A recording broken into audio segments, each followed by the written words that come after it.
And thank you for choosing to learn more about sustainable self-care. My name is Jewel Schifferins, and I'm the School Social Work Coordinator at Children's Hospital and Medical Center on the Community Health and Advocacy team. I'm excited to share some tips and ideas for creating a sustainable self-care plan.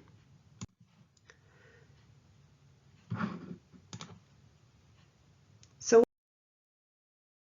what is self-care, really? Well, there are hundreds of definitions of self-care out there, but I really like this one from the Oxford Dictionary. The practice of taking an active role in protecting one's own well-being and happiness, in particular during periods of stress. I feel like this is the most relevant for the helping profession, which tends to be more stressful than other professions. And it's also important to note that self-care is not selfish, indulgent, or a waste of time. In our society in particular, where we're always going, it can really feel difficult to slow down and take time to take care of ourselves. But we need to recognize that taking time to take care of ourselves is vital for the well-being of not just ourselves, but also for those that we are taking care of. There are so many research articles about why self-care is important and the benefits of self-care. So why is self-care important? Well, some of the research shows us that taking time to take care of ourselves helps improve our happiness. It can increase our energy level. It helps to reduce burnout. It can strengthen our interpersonal relationships. It can help reduce anxiety and depression, and it can reduce stress and improve resilience. There are links to some articles about the benefits on the reference page at this end of this presentation for your information.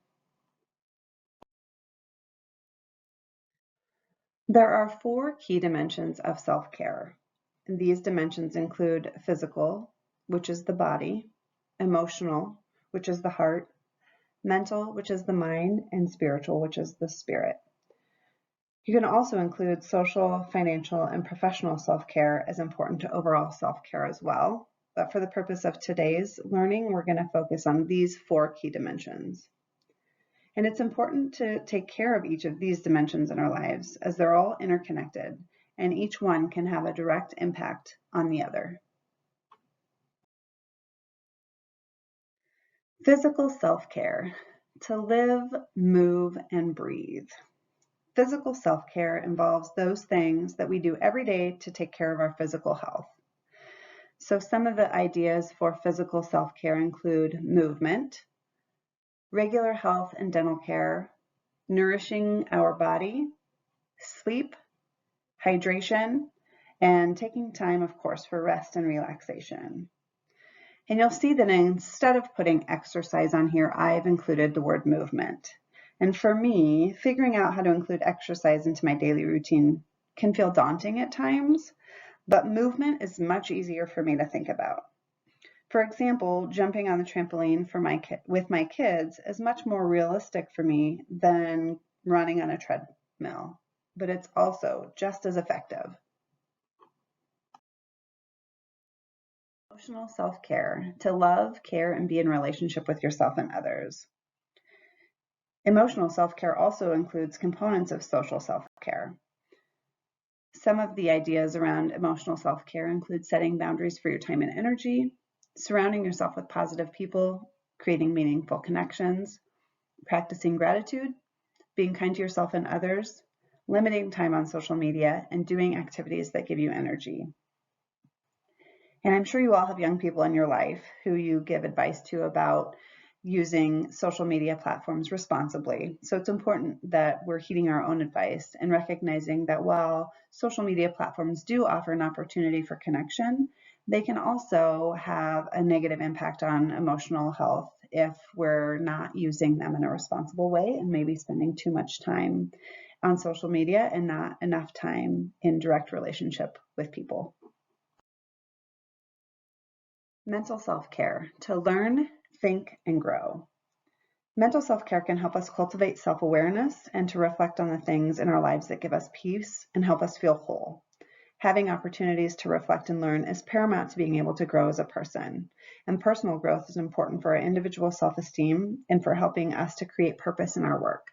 So some ideas around mental self-care include reading books, doing puzzles, playing brain games, journaling, learning a new skill, meditating, and being present in the moment.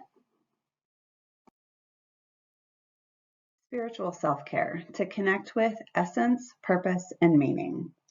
Spiritual self-care can take on different meanings for different people. Some people may find that connecting with a higher power through prayer or attending religious services or cultural ceremonies is important, while others might find spiritual connection in spending time in nature or through expressing themselves through art or music. What's important for spiritual self-care is less about the activity and more about the connection and purpose that you get from participating in those activities.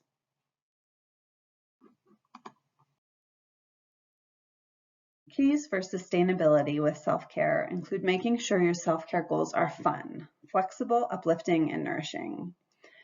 So find the things that give you energy, start small, focus on activities that reduce stress and don't create more.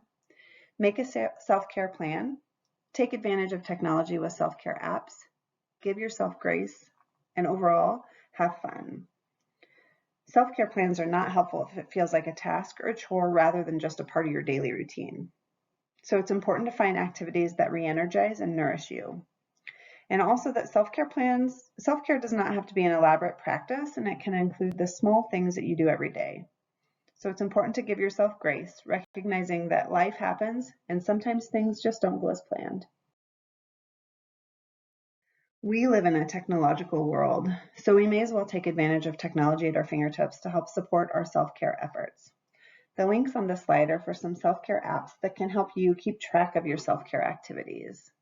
So clicking on each link will take you to the website where you can access these resources.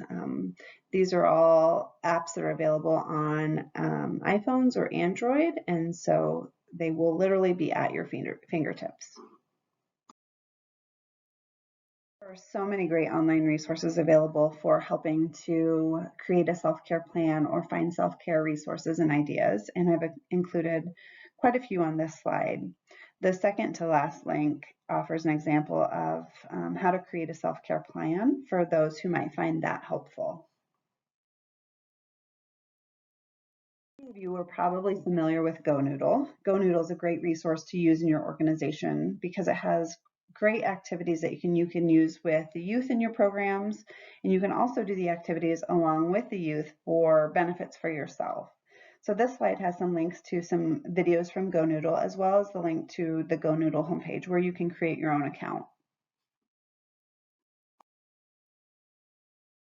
Self-care is giving the world the best of you instead of what's left of you. I love this quote because this reflects what self-care is all about. This is also a good reminder about the importance of taking care of yourself so you're able to take care of others. Thank you so much for viewing this presentation. I have included my contact information below. If you ever have any questions or need any resources, please feel free to reach out to me via email at jshifrens@childrensomaha.org.